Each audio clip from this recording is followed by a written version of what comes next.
I ain't gonna taint the message. These haints are quaint up against Hazel's power and lack of constraints. Cope they can't when I wrap them in restraints. I'll tighten those restraints, scavengers scum. And pummel them till they faint. Sorry, my future as a slam poet has never been more in doubt. Anyways, what are the odds that we get Sinners and South of Midnight within 10 days of each other in 2025? There's gotta be some voodoo f***ery afoot, but I ain't complaining. Keep this coming, please.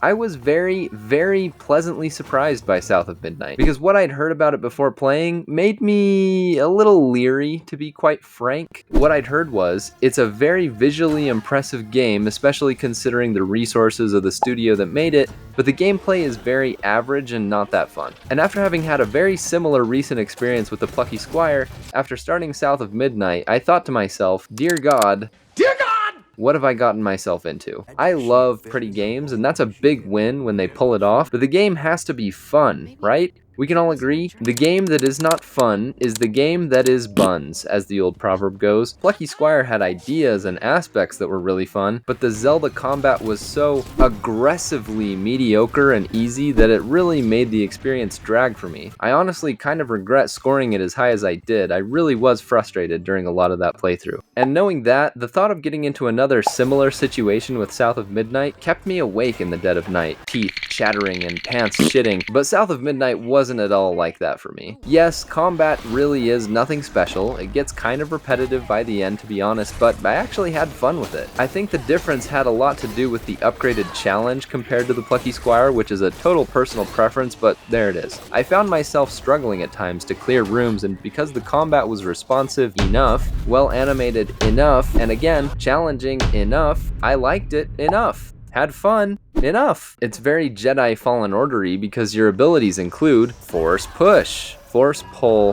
Force Freeze, and Jedi Mind Trick, all with cooldowns. There's a basic attack button, a dodge button, and an area effect attack button, which is also one of your abilities on a cooldown, so not much depth. The combat loop is really built around the strategic use of those abilities with cooldowns, because without them, your hooks just don't do enough damage fast enough to meaningfully contain the haints that you have to fight. It's basically gang battle after gang battle. Where y'all coming from? But it's really not that bad. Once you do kill an enemy, you can unweave them and accelerate the cooldowns on your abilities, so because of that, there is a little bit of a need for strategy introduced, at least at the highest difficulty. Mind control this enemy to help you take out that enemy, damage them both, unweave this one, then dash over to finish off and unweave that one to reset your abilities and repeat with the next batch of enemies. When you get into these kind of fights, it's actually kind of fun, especially when it's mixed with the awesome blues and jazz riffs that soundtrack the encounters. Do you like jazz, Evan? Sure do, Bruce. And apropos, South of Midnight relies heavily on its music, and in a really good way. I just find it so interesting that we got this Southern folklore-inspired video game that weaves its blues soundtrack into the story in a very meaningful way, 10 days before we got this Southern folklore-inspired film that weaves its blues soundtrack into the story in very meaningful ways. I do want to keep discussion about this aspect of the game light in order to avoid spoilers, but as a primer, whenever you progress the story in a big way, an original song begins playing and the singer or singers recount the things that are occurring in the story. The first time it happened, it honestly jolted me because it was so eerie but so beautiful at the same time. Sure, some of the lyrics are really on the nose and kind of cringy, but full marks for the effort, and honestly, most of the songs were actually pretty good. The sound design in general is really good. Hazel has access to these mystical abilities that are powered by the spirits of those who have died, so when she uses them, you can hear the spirits' voices as if they're propelling you forward. When you double jump, dash, or glide, they sing, and it's just, guys, this whole thing is just a vibe. Incredible world building.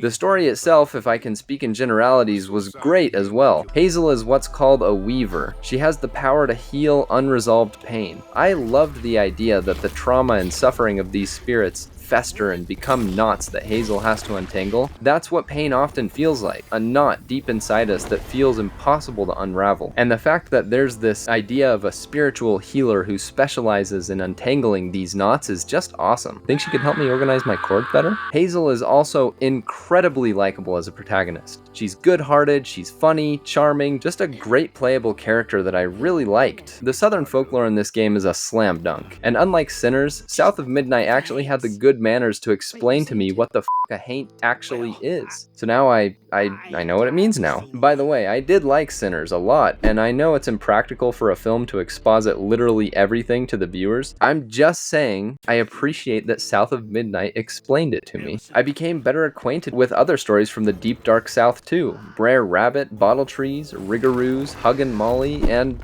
other stuff too. No spoilers here. So what did I not like? Well, it seems that there are some performance issues with this game, stuttering, dropped frames, some bad looking textures every once in a while, but it's sort of hard to know how much of that was intentional since they chose to use this stop motion look for the cutscenes. I just found it a little jarring at times if it was intentional, even for stop motion. And just so you know, I love Coraline, I love The Corpse Bride, Fantastic Mr. Fox, Memoir of a Snail, I love the genre. It's just that the way it's done in this game sometimes looks a little off. So in a weird, contradictory way, the look of the game is probably its greatest strength, but it's also sometimes a weakness. I think with a little tweaking though, the visual style of this game would be completely beyond reproach. Also, the platforming honestly is just okay. I honestly found the platforming to be more underwhelming than the combat, even with all the stuff that I'd heard before I started playing. The fact that you're able to move up and down at will while you're wall running looked incredibly strange to me, and I did not like it. In general, I wish the platforming had felt faster and more dangerous, and I guess just slicker? You know what I mean. A little more like Ori, especially since there were escape sequences. The combat as well, often fun though it was, did begin to feel a little tedious once I was nearing the game's end. That's just because you're literally doing it throughout the playthrough, almost constantly, and it's just not deep enough to be super engaging by the end of the experience. But that's not to say it's bad. I did enjoy most of it, it just wears thin at the end. But these are relatively small issues, and overall I really did like South of Midnight. On our Backlog difficulty scale, where we rank game difficulty based on the swear words the game made us say, South of Midnight on hard earns a tougher than average score of asshole plus.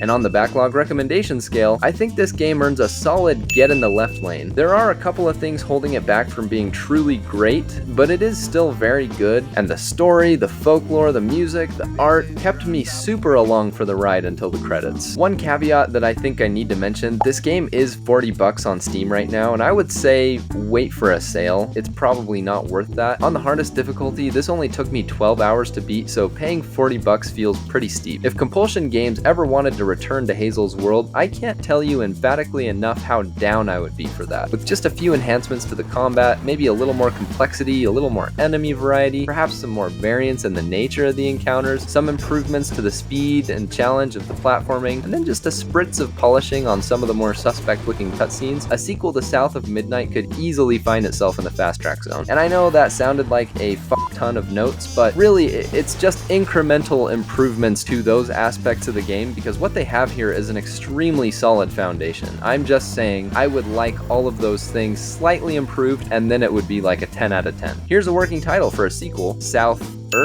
of Midnight. You can have that, Compulsion, for free. Just send me an early access copy when it's coming out. Thanks for watching, guys. Remember to like, subscribe, and comment below which games you'd like to see next. And remember, the devil went down to Georgia. He was looking for a soul to steal. He was way behind. He was in a bind. He was ready to make a deal.